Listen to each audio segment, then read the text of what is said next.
we need to turn the planet into a rubbish heap and extract every single resource from the planet in order to support this fictional lifestyle, it doesn't make any sense at all. So the question is, how did the human race come to this state, and how did we evolve or be created in a state where we're only 3% active using half our brain?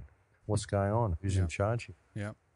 Yeah. If we look at this from a kind of a polarity point of view, there's this argument, if you will, going on, Max, about if we truly are evolving or if we're devolving, meaning that the theory is that we started up, as you mentioned, in terms of the pyramid building, if you will. We started on a high note, and now we're kind of just, what we're witnessing is kind of the slow fall of humanity, and this seems, in some regards, from my perspective, seems to have kind of escalated in the last few years, actually, where human consciousness itself seems to be changing in the majority of people. It seems to, like, we're going backwards. It seems like this is now going faster and faster and faster, and it's almost like, I don't know if we should call it the spirit or the force of the universe, if you will, has left at least a certain portion of the human being, if you will, and what we're left with is kind of a body, zombified robot or something like that. I'm not even sure, and it's like they are driven by impulses which are not theirs. They're totally programmed by things they see on the TV or the magazines or what have you. So where do you stand on that idea, or do you think that we are evolving still? Is there maybe a small portion of humanity which is representing some kind of progression, or are we all devolving? What do you think, Max?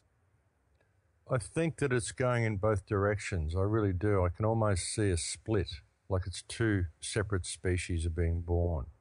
I think consciousness is evolving, but I don't think it's necessarily a uniform thing. I mean, I see a certain section of the human race that is absolutely devolving, and they will end up even like the Borg if things go in the direction that it's going now. And remove more and more of humanity from humanity, and then give them cheap digital versions of what they should be. But I see another section of humanity that is absolutely evolving. And it has to be that way. You can't have one without the other.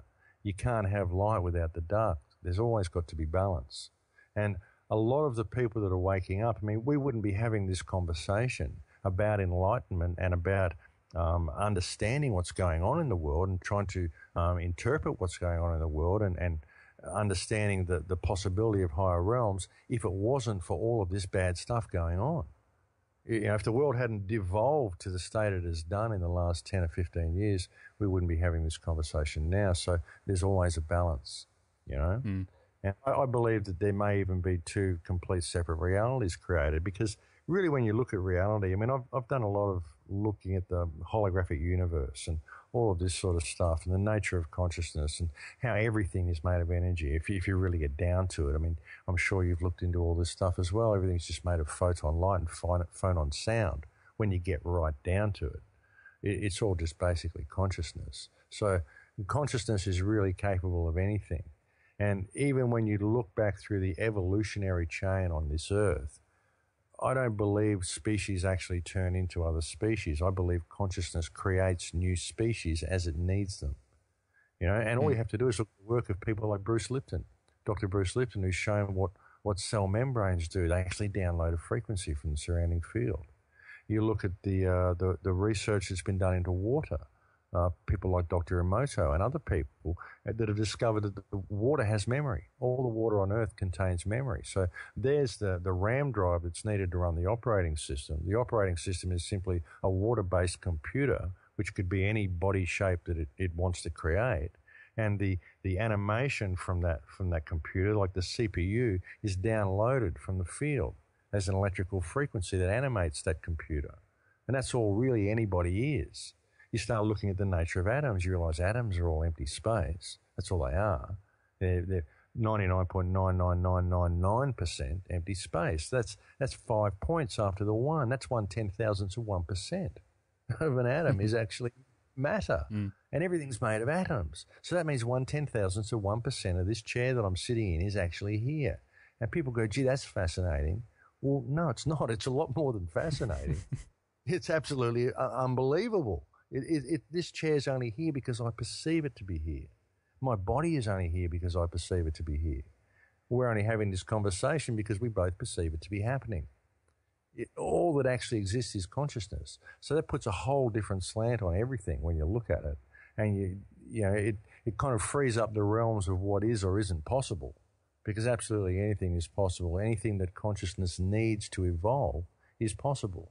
And I believe that evolution can take different avenues. Who knows that one program, such as we see running on this earth, couldn't evolve into a myriad of different realities? Who knows if it couldn't evolve into a different reality for every frequency that exists on the planet, which would be every person that exists on the planet.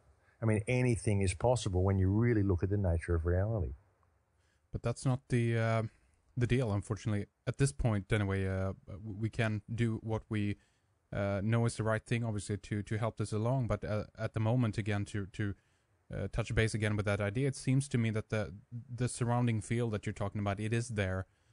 But do you think that the masses have been detached from the field, getting access to it? I mean, I can see it happening in different ways, of course. We, walk from the house on the paved road into the car, just to the supermarket, what have you. I mean, there's even many people alive who never even, touch the earth with their feet. You know what I mean, Max? It's like very detached physically even, Oh, absolutely, absolutely. And that's the problem, see, because, I mean, we're an individual frequency. You and I are each individual frequencies, but we're actually part of a collective as well. And the collective consciousness, the collective unconsciousness, this is what shapes reality.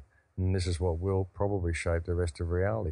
There will be, hopefully, frequencies that don't go with that. I'm sure that there actually will be frequencies that don't go with that. But I think the majority of reality will go down a certain path unless they wake up. But I believe they will wake up in the end. But I think the more negative it gets, the more it will take to wake people up. And some people are very much asleep, and that's the way it is. But there's also other theories that you could look at. I mean, why would it all be happening in the first place? That's the question. Why are we doing this? What put the human race in this state where our activity is basically strip mining the planet and profiteering from each other and turning everything we can into a rubbish heap? What has put us in this place? Who's in charge? Who is in the eye at the top of the pyramid, and what is the eye at the top of the pyramid? Is it the destruction of life and of the planet that is a subconscious agenda, if you will, of the machine, of the system that you're talking about? Because in many regards, obviously, we know that there are certain players at the top, even though they might not be at the very top, that seems to be the interface, those who manifest the agenda, those who give the orders to rest of the henchmen below them, so to speak. But in most cases, what I see anyway is that it's the system, if you will, that is the conspiracy behind everything. We have a lot of unconscious people walking around, thinking that they're doing the right thing in a kind of an altruistic way almost, but they never realize that they're actually part of helping to destroy the things that you're talking about, Max. Well, absolutely. I mean, we shouldn't be supporting the system in any way. We should be supporting each other. And that's the problem. See, the whole thing exists because of our shadow, because of our failure to feel free and to be free and to serve the creation. You imagine if everybody on the planet started treating the person next to them and everybody they come in contact with as themselves. Now, I finish every show with In Lakesh, which means I am another yourself. And if we all did this, if we all started treating everybody we know as ourselves and started serving the creation, which means to serve others and also to serve ourselves. You don't serve others at the expense of the self, because that's right. You're part of the creation too, but you just don't serve yourself at the expense of others. You treat everybody as yourself. This is how we change everything.